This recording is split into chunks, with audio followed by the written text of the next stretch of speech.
بسم اللہ الرحمن الرحیم۔ ویڈیو دیکھنے والے معزز ناظرین کو میرا السلام علیکم۔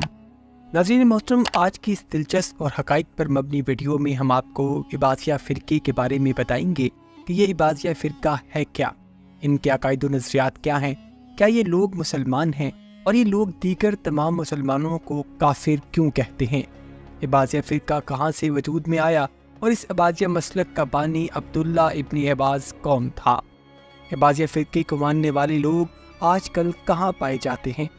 اس کی ساری حقیقت آج ہم بتائیں گے آج کی اس خاص ویڈیو میں، لیکن آپ سے گزارش ہے کہ ہماری ویڈیو کو آخر تک ضرور دیکھیے گا۔ ناظرین محترم، اسلام میں 3 بڑے بنیادی فرقے وجود میں آئے، جن میں اہل سنت، اہل تشیع اور خارجی شامل ہیں۔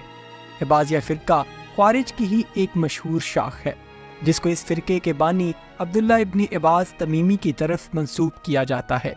فرقہ عبادیہ کو اہل دعوت، اہل استقامت اور جماعت المسلمین کے ناموں سے بھی جانا جاتا ہے۔ ناظرین محترم، امیر المومنین حضرت علی کرم اللہ وجہہ نے 658 عیسوی میں جب جنگ نہروان میں خوارج کو زبردست شکست دی تو اس کے بعد خارجی منتشر ہو گئے اور بہت سے گروہوں میں تقسیم ہو گئے۔ اسی دوران اس کے اندر ایک ایسا گروہ وجود میں آیا جس کو عبادیت کا نام دیا گیا۔ اردو میں اس کو عبادیت اور عربی میں عبادیت کہا جاتا ہے۔ اس خارجی گروہ کا بانی عبداللہ ابن عباس تھا۔ عبداللہ ابن عباس پہلی صدی ہجری میں پیدا ہوا اور اس نے اپنی زندگی کا بیشتر حصہ عراق کے شہر بصرہ میں گزارا۔ یزید کے دور کے بعد عبداللہ ابن عباس نے عبادی مکتبہ فکر کے اصول و قوانین وضع کیے اور ان کو عملی شکل دی۔ اس زمانے کی ایک اور مشہور شخصیت جابر ابن زید نے ابن عباس کے نظریات کی تائید کی اور اس کا بھرپور ساتھ دیا۔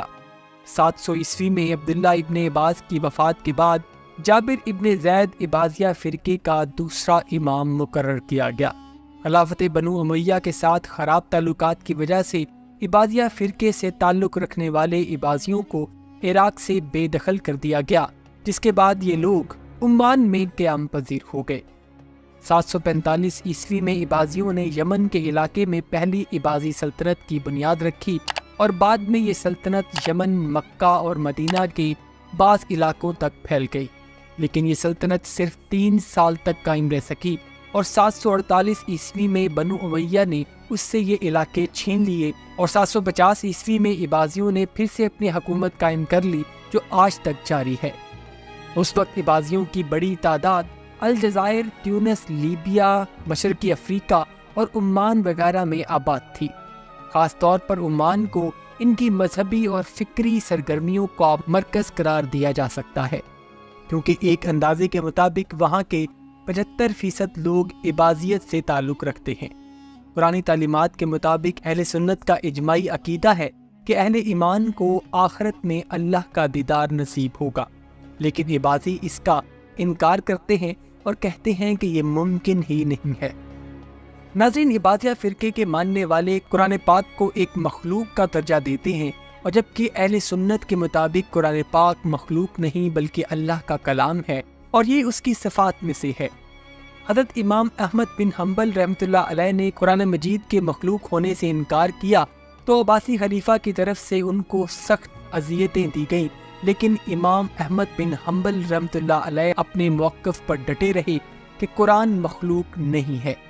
عبادیہ فرقے کا یہ عقیدہ ہے کہ جو شخص گناہ کبیرہ کا ارتکاب کر کے دنیا سے جائے گا، اگرچہ وہ کلمہ گو اور پابند صوم و صلاۃ ہی کیوں نہ ہو، تو پھر بھی اس کو ہمیشہ کے لیے جہنم میں ڈالا جائے گا، اس کو کبھی جنت نصیب نہیں ہوگی۔ جبکہ اہل سنت کا متفقہ عقیدہ ہے کہ کبیرہ گناہ کا مرتکب شخص ہمیشہ جہنم میں نہیں رہے گا، اگر اس کا خاتمہ ایمان پر ہوا ہے تو گناہوں کی سزا بھگتنے کے بعد اللہ سبحانہ وتعالیٰ اس کو ضرور جنت میں داخل فرمائے گا۔ ناظرین محترم، قرآن مجید میں آخرت سے متعلق کئی بار تذکرہ کیا گیا ہے، مثلاً میزان عدل قائم کیا جائے گا اور پل صراط سے گزرنا ہوگا، لیکن عبادی اس طرح کی چیزوں میں تعویلات پیش کرتے ہیں اور احادیث مبارکہ میں ان چیزوں کی جو تفصیلات ہیں وہ ان کا انکار کرتے ہیں، جبکہ اہل سنت اس کو اس طرح مانتے ہیں کہ جیسے ہمارے آقا حضرت محمد صلی اللہ علیہ وآلہ وسلم نے ہمیں بتایا ہے۔